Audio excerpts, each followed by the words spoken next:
Hello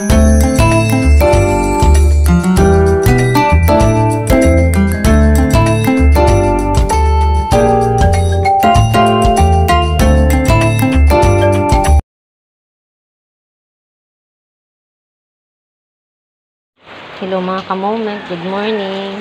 Today is Tuesday, October 22, 2024 at may bagyo dito sa Philippines. Ang pangalan ay Christine, kaya yung mga halaman ko is tinabi ko na. Yan ko na, dati nandito sila nakapatong sa may dito.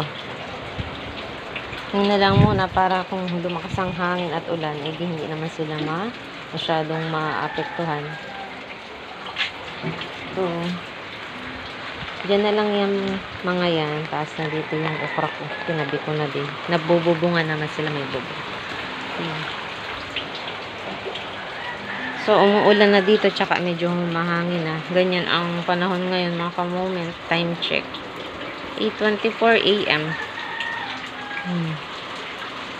And hanggang Huwebes or Friday pa yata yung bagyong Christine dito sa Philippines. Yun, dami iuulan pa, oh. Ayan.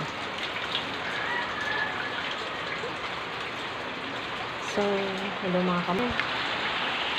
It's me, Dory. Nidaya. Moment natin ito. Lakas ng ulan. Ayan.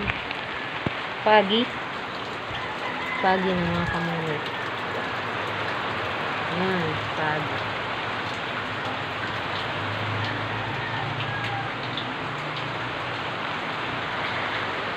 So, nakaligo na ako and naayos ko ito mga halaman. Doon ko na nilagay yung isa. Nasa may tabi naman yan.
Mga ka-moment, ito yung result ng bagyong Christine. Today is Thursday, October 24, 2024.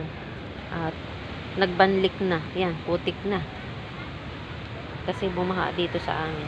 Sa Aurora, mga ka-moment. Hi, Apo! Yung si Apo. Diyan lang yan nung bumabagyo. Nung bumabaha, nandyan siya. Tapos ito na.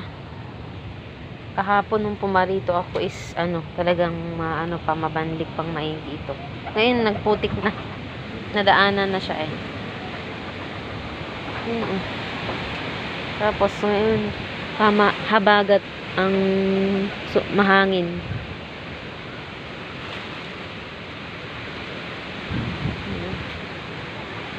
Pero parang uulan na naman, oh. Maputik. Hmm. Tapos sa loob ganon din na pumasok yung baha sa loob mga kamomen. Ito oh. Kahapon ay marami pang tubig dito. Nalinisan na dito sa loob. Pero yan, may ano pa rin yan, mga kita pa rin yung mga banlik. Ayan. Bella, si Bella. Tapos ito, putik. Yan o. Dito sa kusina, ganun din.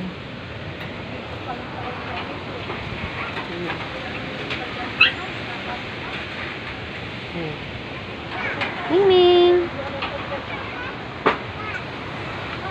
Ang bahay namin mga kamomen.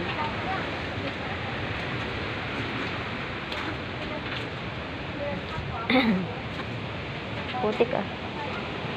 Ayun si Spark. Doon. Maputik din dyan sa labas. Malapit kasi kami sa dagat.